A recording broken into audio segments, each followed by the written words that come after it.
Kom ons bid net saam.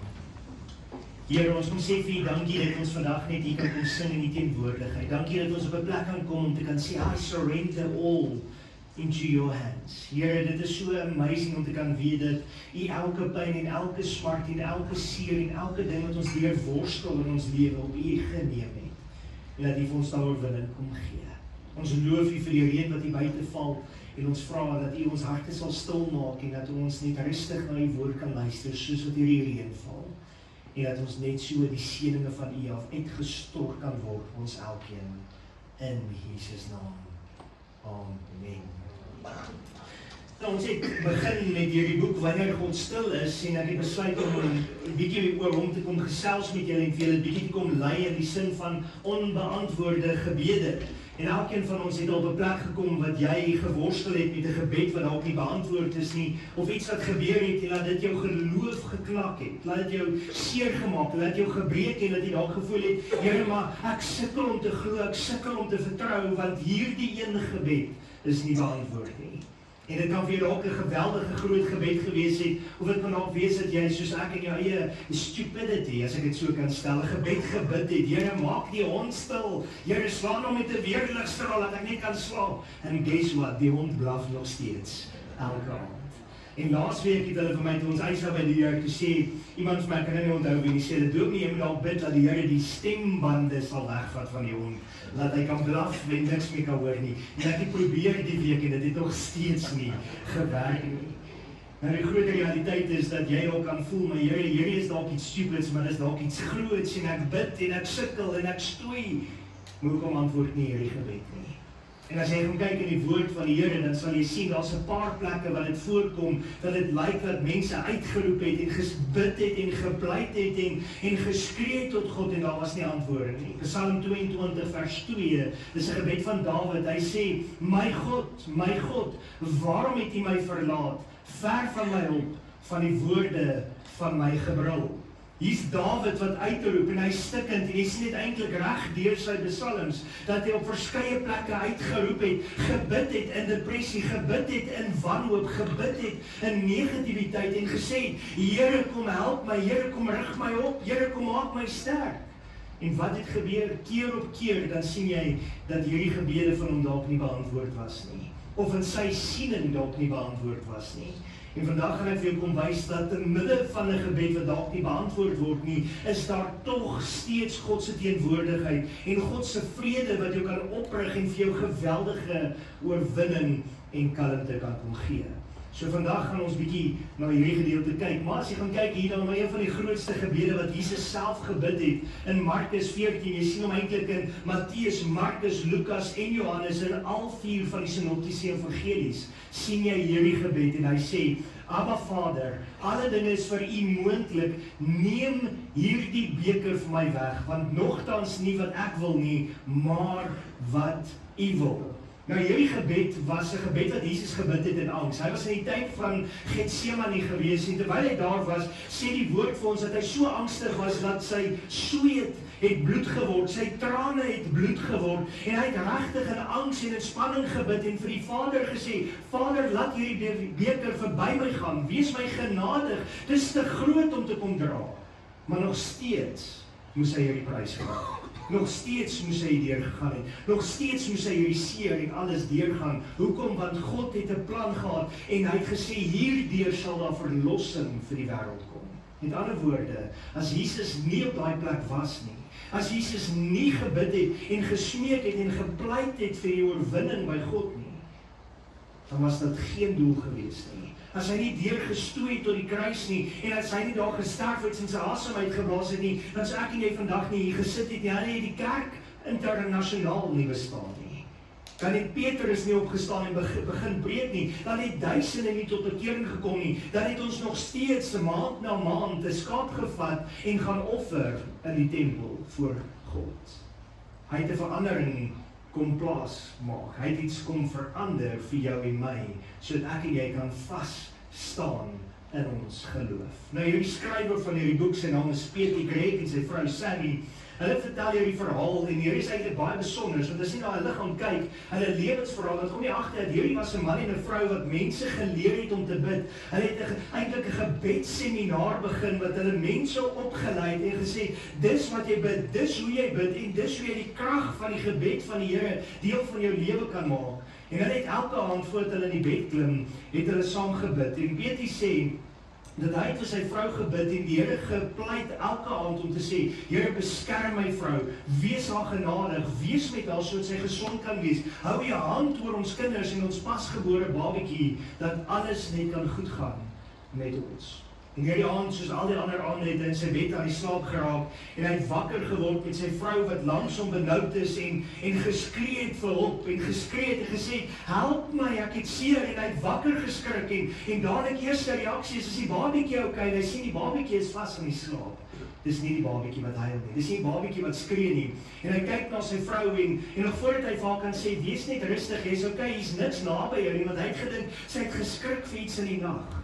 En die volgende gryp sy haar been vas en sê, dis seer my been, dis 'n spasma, hierdie been van my. En die volgende oomblik sien hy dat sy hele vrou begin buig en krul in onmoontlike menslike rigtinge, wat 'n arm nie mag eers beweeg nie. En hierdie vrou skree van pyn en sy word al hoe bleker en bleker en bleker na gesig. En hy begin op 'n plek te kom en hy sê, ek het nou nie 'n keuse nie. En hy begin bid en hy sê, Here, help my vrou en Here, raak my vrou aan, wees haar genadig dat hierdie pyn en hierdie stuiptrekkings tot 'n einde kan kom. En niks het gebeur nie. En die volgende sê, ek moet iets doen en hy vat sy telefoon en hy bel 911 en hy bel die ambulans en hierdie nooddienste en hulle kom daar aangejaag en hulle vat sy vrou weg en hy's saam met haar die ambulans en hy moes iemand kry om dadelik te kom om hulle kinders na te kyk. En hy sê terwyl in hierdie ambulans is hy besig om te bewonder en te bevraagteken sy geloof, want hy sê, ek het dan gebid, Vader, ek het dan gebid, ek het dan gepleit dat U my vrou veilig sal moet hou. En hy sê, hy kan sien dat die inspuitings wat hulle al begin gee het begin werk en sy raak al hoe rustiger en sy is aan die slaap. En hulle het haar in die hospitaal ingestoot na 'n kamer toe en hulle begin om toetse te doen en allerhande goed terwyl hierdie vrou slaap. En hy stap en hy gaan op en af. En hy vra homself, wat is besig om te gebeur? Here, hoekom kan U nie hierdie gebed, hierdie een versoek beantwoord nie? En hy sien hierdie geweldige stryd in homself en hy stoei en hy worstel en hy stoei en hier kom die dokter na hom toe en sê vir hom, ek wil met jou sit en gesels, ek het vir jou bitter slegte nuus. En hy sê, nee Here, asseblief net nie dit nie. Hy sê, hy sien in sy oë al hoe sy vrou vanaand besig is om te sterf hier voor hom en hy het geen antwoorde nie en sy vrou is nog onder die 30 en hy weet nie hoe om dit te hanteer nie, hy weet nie om sy kinders te kan sê, wat lê vir hulle voor nie, hoe sê vir 'n babatjie, jou ma gaan dit nie maak nie. En hy sê, hy gaan sit so en die dokter sit met 'n stoelspasie tussen in hulle in die gang en die dokter sê vir hom, meneer, ek het vir jou bitter slegte nuus, jou vrou het 'n gewas op die brein so groot soos 'n lemoen en dis wat al hierdie dinge veroorsaak. En hy begin daar uit te skree in die gang en sê, nee Here, dit kan nie wees nie, nee Here, dit kan nie wees nie. En hy huil voor die Here en hy sê vir die dokter, asseblief dokter, doen my net een guns en wag dat my vrou wakker word. Moenie haar wakker maak om die nuus te gee nie. Wag tot sy wakker word en kom deel met haar dan die nuus. En die dokter sê vir hom, dis reg, ek sal vir jou wag, ek sal laat sy wakker word.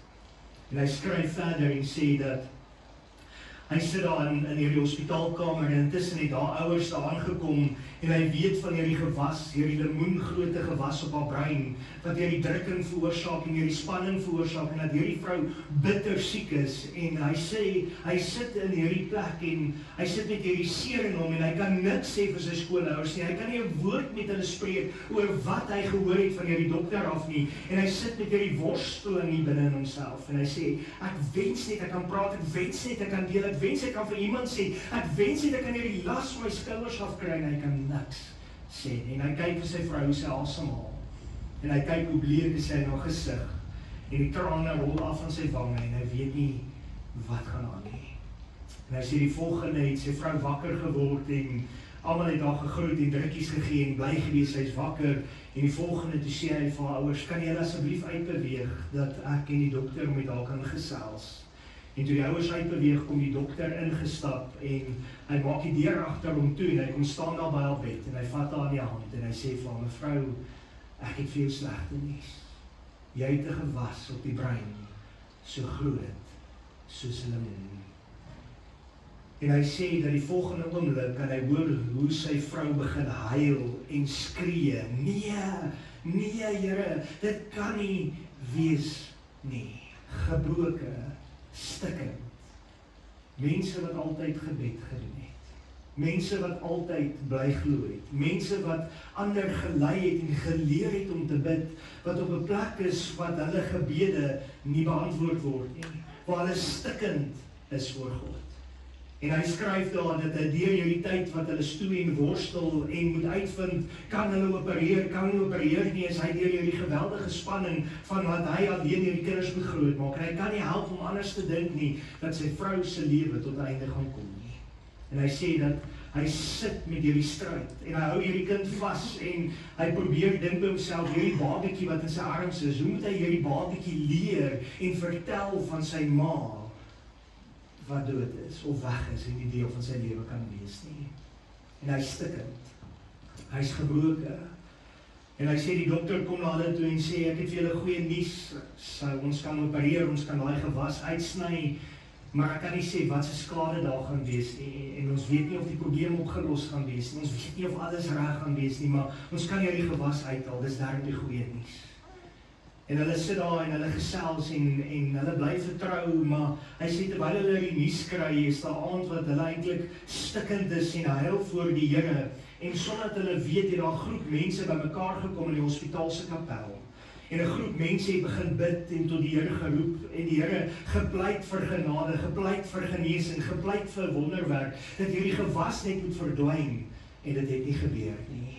Maar te midde van alles wat daai aand gebeur het, sê hy, is dit asof daar, en terwyl sy vrou in daai MRI scanmasjien lê, asof daar net 'n kalmte oor hulle gekom het. 'n Kalmte wat hulle nie kon beskryf het nie, 'n vrede wat hulle nie verstaan het nie.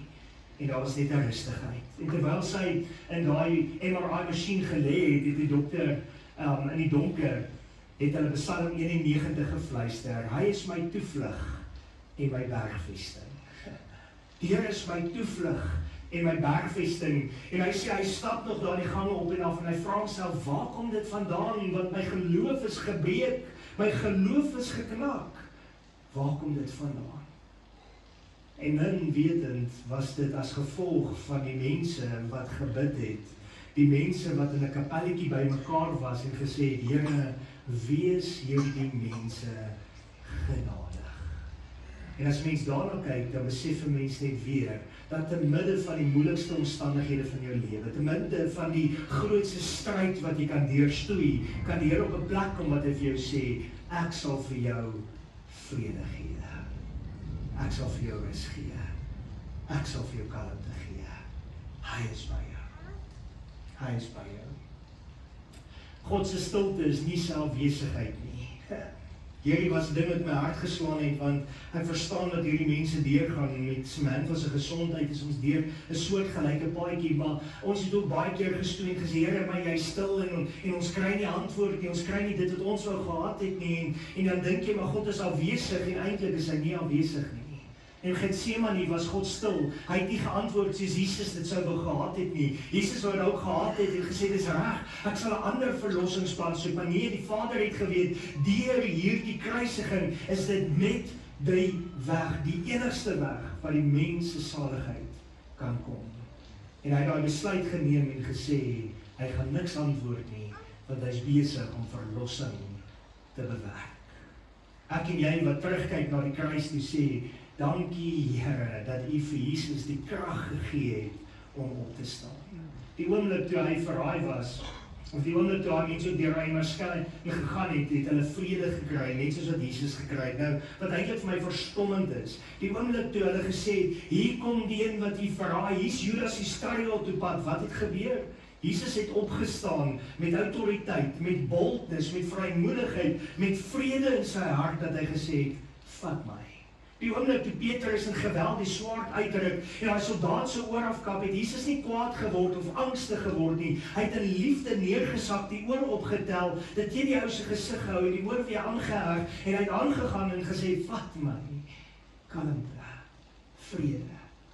te midde van die omstandighede wat jy kan deurstoei, te midde van die seer wat jy kan beleef, in tye wat 'n onbeantwoorde gebed vir jou deur gestoei word, kom die Here en sê, my vrede is vir jou genoeg.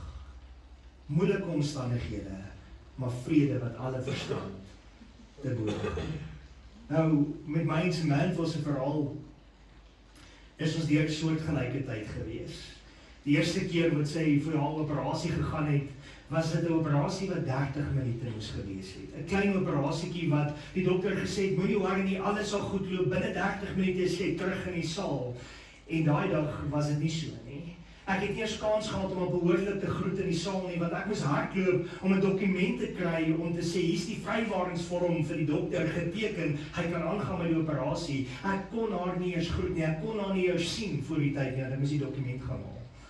En toe sy ingestoot is, dog ek wel, dis 30 minute, ek sien haar nou weer, en die 30 minute raak 3 ure, wat sy nie uitkom nie.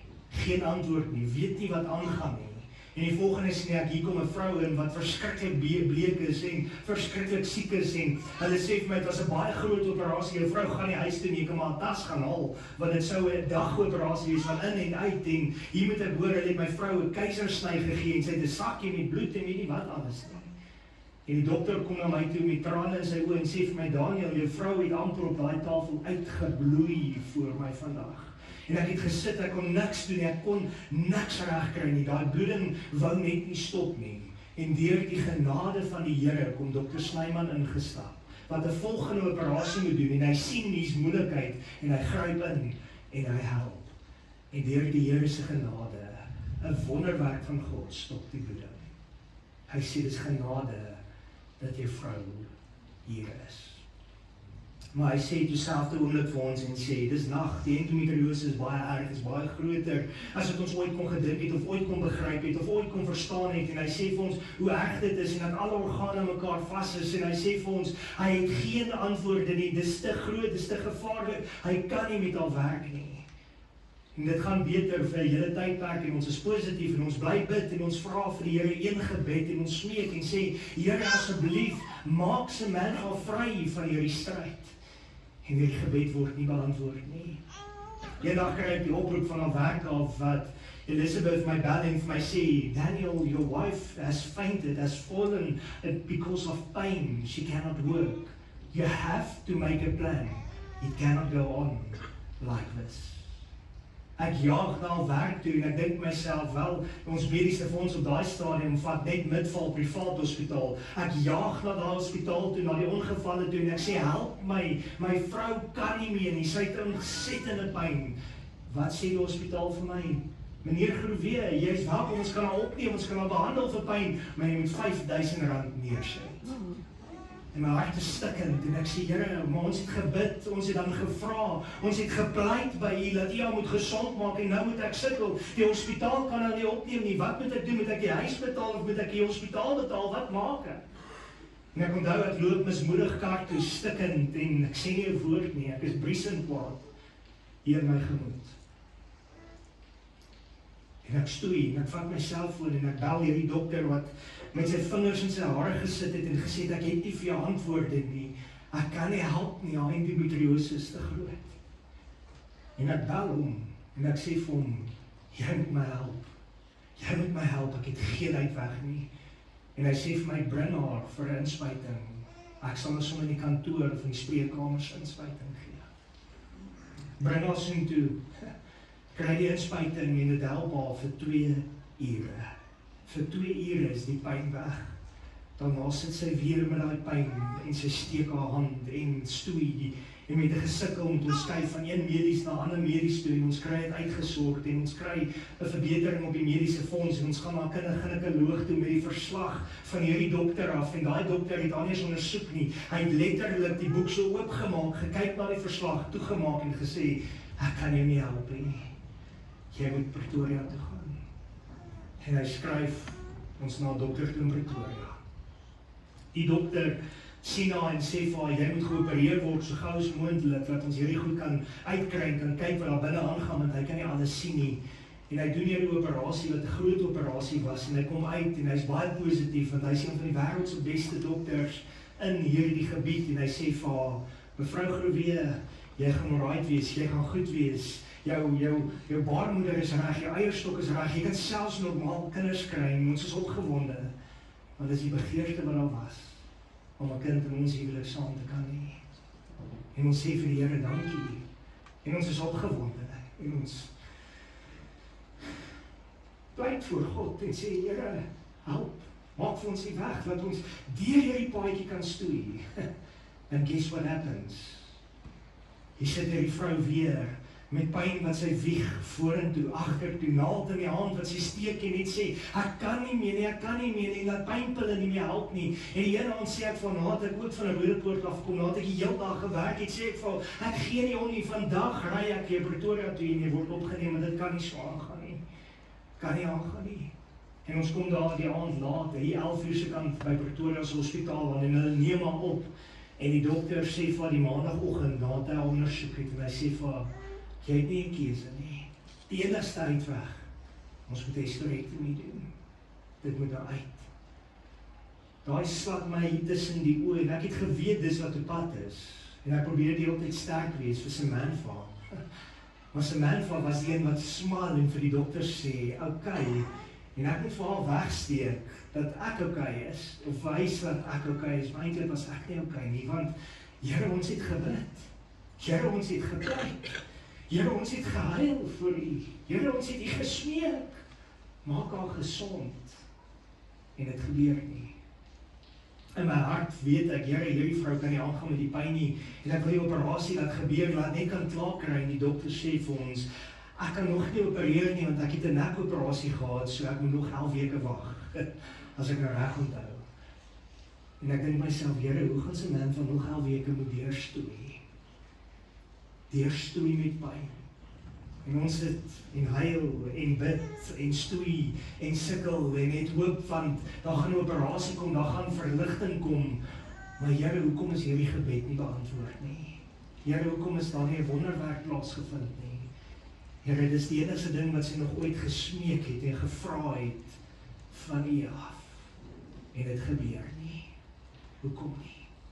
Maar te midde dit van alles kom familie bymekaar en jy gaan na die hospitaal toe en jy bid vir die operasie en jy sit 'n glimlag daarop en jy bid en eintlik voel in jou hart, maar Here, ek weet nie hoe om te bid nie. Ek weet nie hoe om deur te trek nie, ek weet nie hoe om 'n antwoord te kry nie, want dit wat ons wou gehad het nie gebeur nie. Was nie moontlik nie. Kon nie in plaas vind nie. En in daai stryd is daar net 'n tyd wat jy net ewe beskielik die vrede van die Here ervaar. En wat vir my mind-blowing was met die hele proses vra ek die hele tyd vir Samantha, is jy okay? Dan sê sy vir my, ek's okay vir jy. Ek sê vir jy weet ons kan nog dit en dit en dit probeer. Jy weet daar's nog ander opsies wat ons na kan kyk. Sy sê nee, ek het vrede by God. En sy sê, hoe is dit moontlik? Ek het nie vrede nie, maar jy het vrede. Hoe is dit moontlik? Maar dit is God wat in middel van 'n onbeantwoorde gebed vrede gee wat alle verstand te bowe gaan. Daai gebede wat ons so voorbid, wat ons dink nie beantwoord is nie, is dalk beantwoord, nie soos dit ons dit wou gehad het nie. My vrou is vandag gesond, daar's nie endometriose nie. Sy's vry van daai pyn, sy leef voluit, sy lag voluit. Vanoggend sê ek vir haar buite, dis lekker om te sien my vrou staan en kuier met die mense en sit nie net in die bank nie. Onbeantwoorde gebed wat die Here gesê het, ek gaan hom beantwoord, maar nie soos wat jy gedink het nie. Ek en jy bid baie keer en ons het ons eie mindset en ons eie denke en ons eie hart van hoe 'n gebed beantwoord moet word, dan sê God, nee, ek gaan dit nie so doen nie. Ek wil dit anders doen. Gaan dit jou geloof knak? Gaan dit jou vertroue in God breek, dat jy kan sê, Lord, ek kan nie. Ek glo nie meer nie. Ek twyfel in U bestaan. Wat gaan jy maak? Hoe gaan jy leef? Hoe gaan jy opstaan uit daai scenario? God se stilte is nie die einde van die storie nie. Dis die ruimte waar geloof groei. Daai harde les wat ons moes geleer het. Daai stilte tydperk was wat ons moes vertrou, wat ons moes geloof hê en wat ons die vrede van God mee moes saamvat. God is nie afwesig nie. Hy's besig om in jou te werk. Hy's besig om deur jou te werk. Ware geloof is nie wanneer jy antwoorde het nie, maar wanneer jy aanhou glo in die stilte. Sit ek daar langs 'n man van sy bed en dink ek, Here, ek moet al die antwoorde hê, ek is 'n predikant, ek moet vir mense kan lei in hierdie situasies. Maar hier sit ek self en ek het nie antwoorde nie. Ek het nie antwoorde nie. Maar God het geglo. God het vertrou. God het geweet. En God het ons gedra. Al het dit nie altyd so gevoel nie. Onbeantwoorde gebed in tye van angs en nood lei tot opregte geloof wat vir jou vrede bring, hoop bring en oorwinning bring. Luister mooi. Onbeantwoorde gebed in tye van angs en nood, in daai tye wat ek en jy werklik vir ons kan nie bid nie, ons het nie antwoord nie, is juist die tyd wat God ons baie keer wil opbring. Hoekom? Want dit bring vir jou vrede, dit bring vir jou hoop en dit bring vir jou oorwinning.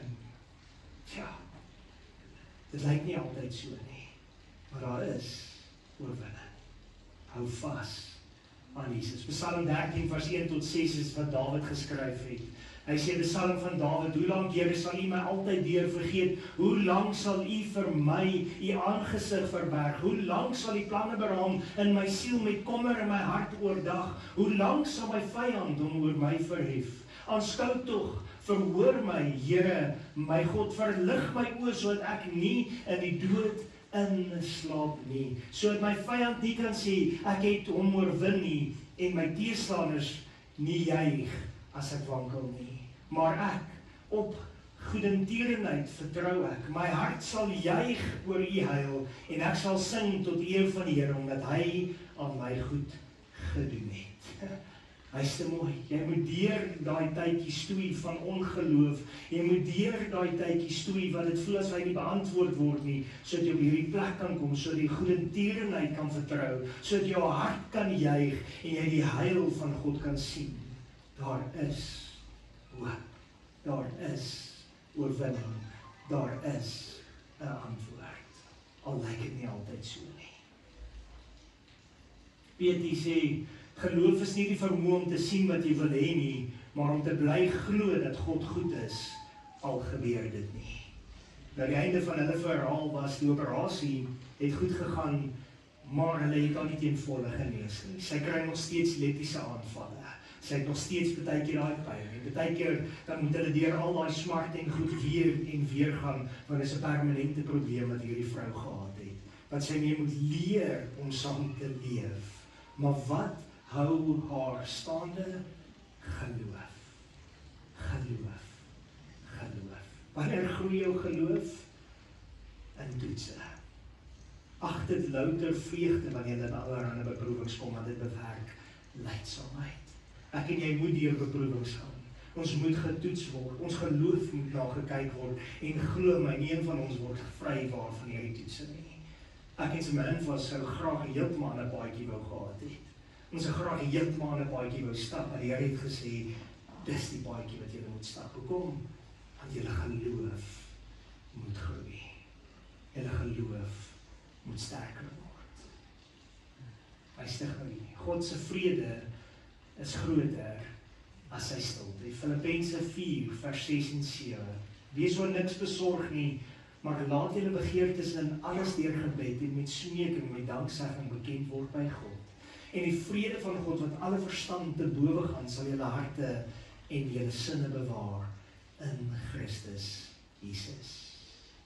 Daai stilte is God se vrede soveel groter. En dis nie 'n stem wat jy moet aan vashou nie. Dis die vrede van God waaraan jy moet vashou. Ek wil antwoorde hê.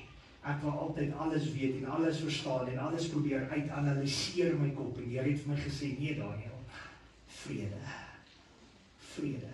Ek het eers geweet ek sukkel met daai vrede aspek tot ek hierdie boek begin lees het nie. Tot 'n man het vir my gesê, "Doen nie lees hierdie boek nie." En ek lees stadig aan die boek want ek sukkel om hom weer te stoei. Hy's 'n baie goeie skrywer, maar hy slaan my die hele tyd tussen die oë en wys my, Daniel, jy het vrede nodig. Daniel, jy het oorwinning nodig. Getsemane, Jesus was so angstig dat sy sweet bloed geword het. dat sy trane bloed geword het. Maar toe Judas kom, was die vrede van God met hom. Jesus het verlossing gebring, die wêreld se sonde op hom geneem, was totaal verlate van God, maar hy het nog die vrede van God gehad, dat hy kon sê, Vader, vergewe hulle, want hulle weet nie wat hulle doen nie. Het jy daai vrede vandag? O yes. Staan daai vrede saam met jou deur elke stryd? O yes. Staan vas in die vrede van God. Luister gou hier. But why would a loving God allow these tragedies to happen? Does the Lord, as Mr. Frank suggests, want us to suffer?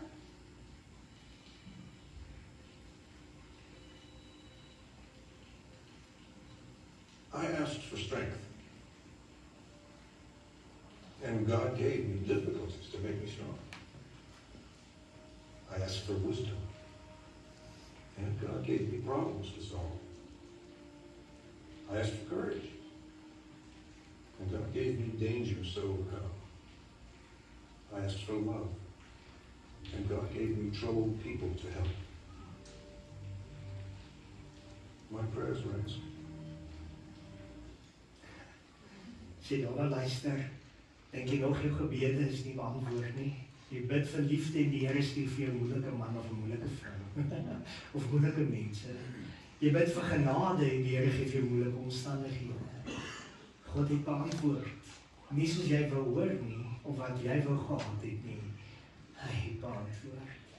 Hierdie lied het ek die week ontdek en hy het vir my so baie beteken en ek wil hom graag om hierdie diens af te sluit mee vir julle net speel. Luister na hierdie woorde. When all foundations have been shaken, when I'm left standing in the dark, and all I feel is my heart breaking, you still reign and you're still God. And when it feels all hope is fading, the heavy questions hit so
and fix my eyes upon you, Jesus.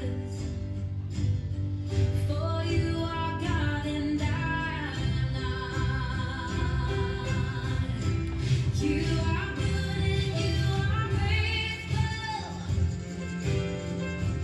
as you have been from the start. You work in all things for your glory. Yes, you do, 'cause you still reign and you're still God. And though I can't see what's before me, I know that I can trust your heart. And this what you do will be my story. Yes, it will, that you still reign and you're still God. Yes, this what you do will be my story. You still reign and you're still God.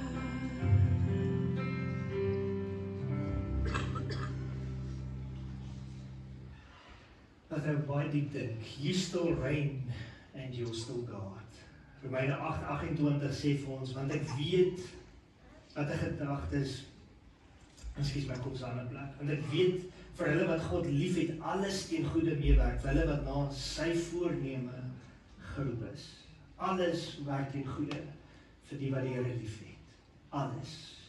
Al voel dit in daai onbeantwoorde gebed nie so nie. Alles werk ten goeie. God het 'n plan. God het 'n doel. Almal kies nie. Kom ons bid saam. Here, ons kom vanoggend na U toe en ons kan so maklik vasgeslaan word of stom geslaan word deur omstandighede, deur dinge. Maar dankie dat ons kan weet, Here, dat maak nie saak wat ons moet deurstoei nie. You still reign and you still God. Ek loof U daarvoor en ek vra dat U ons sal seën, dat U ons elkeen sal oprig, dat U ons elkeen sal kom vashou. En dat U so met ons elkeen sal wees. Kom seën elkeen as ons hier uitmekaar uit beweeg vandag. En Here, behoed en bewaar ons en bring ons weer veilig volgende week by mekaar in Jesus naam alleen. Amen.